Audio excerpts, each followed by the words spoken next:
Kubah masjid di Makassar roboh saat jelang tarawih, sejumlah jamaah luka-luka di kepala. Kubah Masjid Tifakul Jamaah di Jalan Barukang, Kecamatan Ujung Tanah, Makassar ambruk jelang salat tarawih pada Minggu tanggal 26 Maret malam.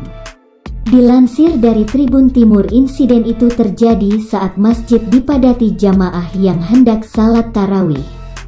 Dalam rekaman video yang beredar, nampak material kubah ambruk ke lantai dasar. Informasi yang diperoleh dari warga setempat, material kubah yang ambruk melukai beberapa jamaah. Robohnya kubah masjid tersebut membuat panik jamaah hingga berhamburan keluar masjid.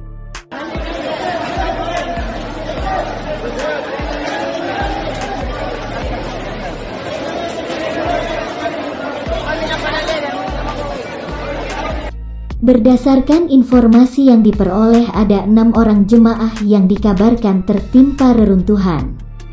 Mereka pun diketahui segera dilarikan ke rumah sakit terdekat karena mengalami luka serius pada kepala.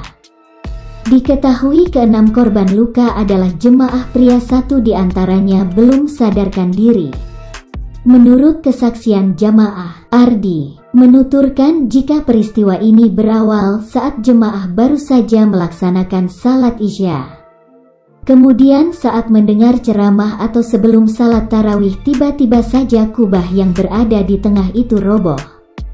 Akibatnya para jemaah pun kaget dan berlari berhamburan keluar masjid untuk menyelamatkan diri. Ardi melanjutkan jika ada anak yang sempat tertimbun reruntuhan kubah Masjid Tifakul. Para korban dikabarkan mengalami luka pada bagian kepala. Akibat peristiwa ini, jemaah tidak melanjutkan salat tarawih. Hingga saat ini jemaah bergotong royong membersihkan sisa reruntuhan di dalam masjid.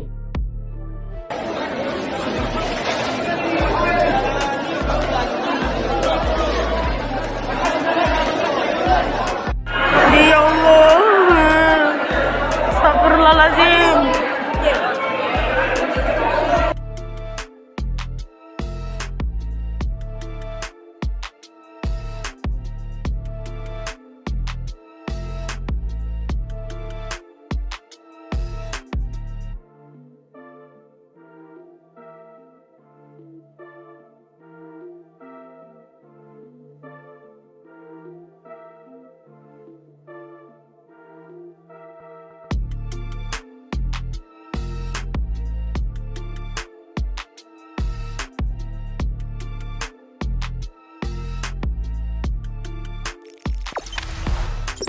Jangan lupa subscribe, share, komen, dan like ya.